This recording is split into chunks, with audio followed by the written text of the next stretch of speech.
हमारे देश में हिंदू और मुस्लिम सभी धर्मों के लिए गाय एक महत्वपूर्ण पशु है। सोशल मीडिया में लोग बहस कर रहे हैं चीता की कमी और खूबी में। इंडिया में 2010 से लेकर 2017 के बीच में गाय से संबंधित 68 घटनाएं घटी हैं, जिसमें से 28 लोग मारे गए हैं। वहां पे बजरंग दल, विश्व हिंदू परिषद तथा स्थानीय गौ रक्षा से संबंधित जो भी संगठन है वो उस हमलावर भीड़ में शामिल थे। कई नेता और संगठन गौ रक्षा को लेकर के ढिंढोरा पीटते रहते हैं कि मेरे गांव में वर्तमान समय में सबसे ज्यादा मेरे घर में गौ की सेवा की जाती है। इस देश के लोग गाय का उपयोग राजनीति और दूध खाया छोड़ दिया करना बंद कर देंगे। कोई भी व्यक्ति अपने घर में एक गाय रखने के लिए तैयार नहीं है, लेकिन सोशल मीडिया में सभी ज्ञान देने के लिए आ जाते हैं। ना कर देगा मीडिया, जहाँ महज आपको लंपी वायरस से हो रही मौतों का सिर्फ आंकड़ा बताती है और चीता कब सोता है, कब नहाता है, कितना दौड़ता है, कि किससे सुनाती है। नमस्कार दोस्तों, गाय जो कि एक घरेलू और पालतू जानवर है जिसका साइंटिफिक नाम है बॉस टॉरस। इंडिया के कल्चर में गाय का इतना पूजनीय और सम्मानजनक स्थान देने के पीछे आर्य संस्कृति का डायरेक्ट इफेक्ट देखने को मिलता है।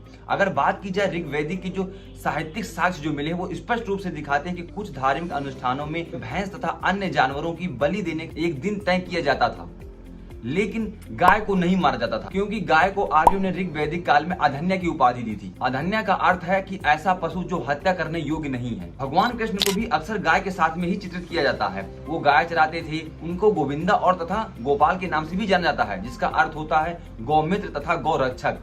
और इसी तरह भगवान शिव को भी गौ के साथ में रिलेट किया जाता है, जिसको हम बोलते हैं नंदी। और मुगल पीरियड में भी गाय की इंपॉर्टेंस देखने को मिलती है। तो हमारे देश में हिंदू और मुस्लिम सभी धर्मों के लिए गाय एक महत्वपूर्ण पशु है।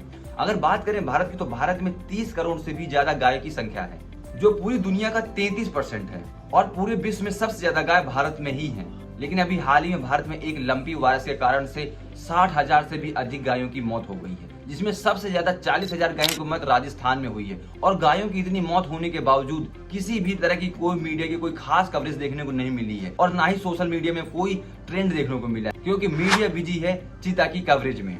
अच्छा, हमको सिखा रिया है। और सोशल मीडिया में लोग बहस कर रहे हैं चीता की कमी और खूबी में। चीता कितनी तेज दौड़ता है, चीता कब सोता है, चीता कितनी तेज भागता है, इन सारी चीजों में लोग बिजी हैं। लंपी वायरस, जिसको हिंदी में बोलते हैं गांठदार त्वचा रोग, इसको पहली बार देखा गया था 1929 में जाम्बिया में एक महामारी के रूप में। और कहा गया था कि ये एक कीड़े के काटने से ही ये वायरस फैला है। और 1950 तक ये वायरस पूरी दुनिया भर में कई देशों में फैल चुका था। और इंडिया में जुलाई 2022 में गुजरात के 14 जिलों में इस वायरस का इफेक्ट देखने को मिला था। इसके बाद में 1 अगस्त 2022 को राजस्थान में इस वायरस के कई सारे मामले दर्ज हुए थे। लंपी वायरस एक डबल स्ट्रैंडेड डीएनए वायरस है। इसे नीथलिंग वायरस भी कहा जाता है। और इस रोग के कारण से पशुओं में गांठें पड़ जाती हैं। और इस वायरस का पशुओं में फैलने से उनको 1 सप्ताह के अंतर्गत उनको बुखार भी आ जाता है, जो 40 डिग्री से भी अधिक होता है। और इस वायरस के इफेक्ट के कारण से जो पशु दूध देते हैं उनका दूध भी कम हो जाता है, वो दूध कम देने लगते हैं। इंडिया में 2010 से लेकर 2017 के बीच में गाय से संबंधित 68 घटनाएं घटी हैं, जिसमें से 28 लोग मारे गए हैं और 124 लोग इन घटनाओं में घायल हुए हैं।